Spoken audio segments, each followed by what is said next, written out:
So guys, pag-usapan lang natin ang breaking news. May pasabog nga naman kasi at exclusive na pinag-uusapan ngayon. Diyos ko, Catherine Bernardo kinukulit umamin na sa relasyon nila ni Mayor Mark Alcala. At ganito rin kasi ang sinasabi umano ni Ogie Diaz. Ayon kasi kay Ogie Diaz, wala namang masama kung umamin sina Catherine Bernardo at Mayor Mark Alcala. Kasi single na single naman daw sila. Pero noon, pinapaliwanag sa atin ni Ogie Diaz na jowa daw ni Catherine Bernardo si Mayor Mark Alcala. Diba? Kasi yan ang pinipilit niya.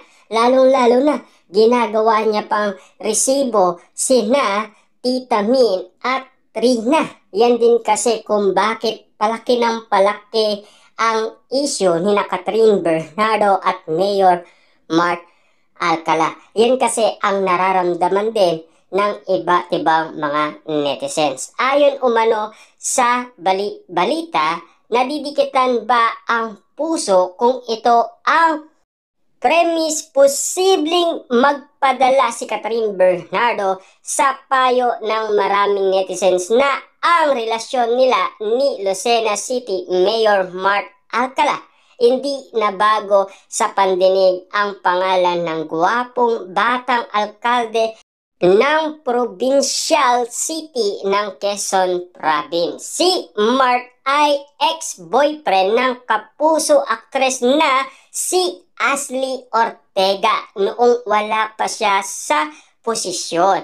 Nag-break lang ang dalawa upon Mark assumption of office. Yan kasi ang mga nababalitaan natin at naririnig natin na sinasabi umano ng balita. Grabe nga naman kasi ang mga pasabog ng balita sa atin patungkol kay Mayor Mark Alcala at Catherine Bernardo. Lalong-lalo na ang mga pinagdadaanan ni Mayor Mark Alcala noong siya ay wala pa sa posisyon bilang isang mayor. Lalong-lalo na ayon sa balita, ang ex-girlfriend niya noon ay si Ashley Ortega. Na alam naman natin, pilit inuugnay ang mga nangyari kay Mayor Mark Alcala. Kaya nga naman kasi pinipigilan nila si Catherine Bernardo. Ayon sa karagdagan ng balita, sumusunod lamang naging nobyo ni Mark ay ang volleyball player na si Mika Reyes. Hindi rin nagtagal ang kanilang relasyon. Marami ngayon ang umuurot kay Catherine Bernardo na umamin na sa ilang positibong dahilan. Lalo't naging silang spotted sa kung saan-saan. Samantalang isang nangangalang Amanda raw ang balitang nililigawan ni Daniel Padilla. Nabalitaan rin taga Batangas ang isang babaeng nililigawan niya mula sa isang mayaman angkan. Na alam niyo naman siguro matagal nang napag-usapan yung kay Amanda, di ba? Umamin si Amanda. Alam niyo ba na niligwak niya si Daniel Padilla? Diba? Ang pagkakaalam natin na sinasabi ni Christopher Min, yung babaeng nasa Baguio City. Pero take note ha, maraming nagsasabi na si Catherine Bernardo daw ang nagpupunta sa Baguio City. Simula nga naman kasing nagkaayos sina Daniel Padilla at Catherine Bernardo. Dahil nais daw makipagbalikan ni Catherine Bernardo kay Daniel Padilla. Kaso nga lang, ayaw ng pamilyang Bernardo. Kaya walang magagawa si Catherine Bernardo kung hindi ipaglaban kung sino talaga ang tunay niyang minamahal. Na alam niyo naman siguro, magwawakas lamang ito kapag nagkaroon na ng love team ang dalawa. Hintayin muna nating matapos ang kanilang project. Alam niyo naman siguro na pag-usapan na yan last 2024 pa. Diba? Alam na natin yan kung bakit nga naman kasi yan ang bulong-bulungan sa social media. Hindi ninyo ba napapansin sa parting Southern Luzon ang posibleng ipalit niya Catherine at Daniel sa isa't isa. Grabe nga naman kasi, alam niyo naman siguro, 'di ba? Kaya nga naman kasi pinag-iwalay ang dalawa para umingay ulit sila, 'di ba? Kasi umina kasi ang Katniel. Almost 12 years nga naman kasi ang kanilang love team. Lalong-lalo na may kanya-kanya silang kagustuhan, 'di ba?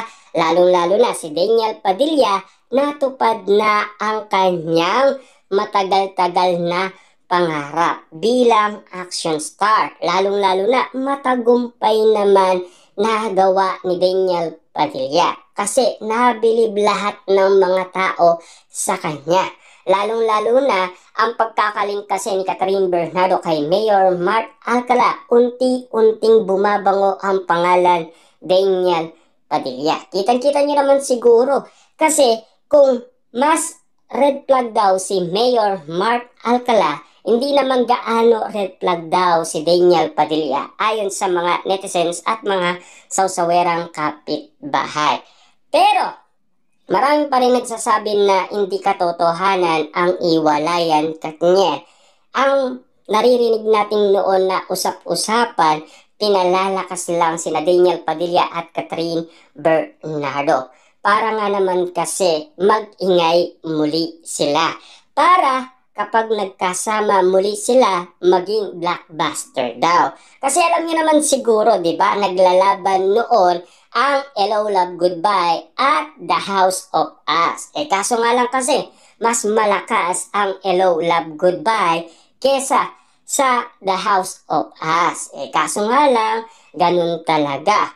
Weather lang yan, di ba? Kaso, ayon kay Daniel Padilla, bago lang kasi sila. Kaya may magic pa at may kiliti pa sa mga netizens at mga sawsawerang kapitbahay. Lalong-lalo na kasi sa mga fans ng Katniel, lalong-lalo na sa mga fans ni Alden Richards. Siyempre, big star ng ABS-CBN si Catherine Bernardo. Lalong-lalo na big star din ng GMA Network si Alden Richards. Kaya pag pinagsama silang dalawa, sigurado marami talagang manunood, 'di ba? Kasi nag-ati ang dalawang network, 'di ba?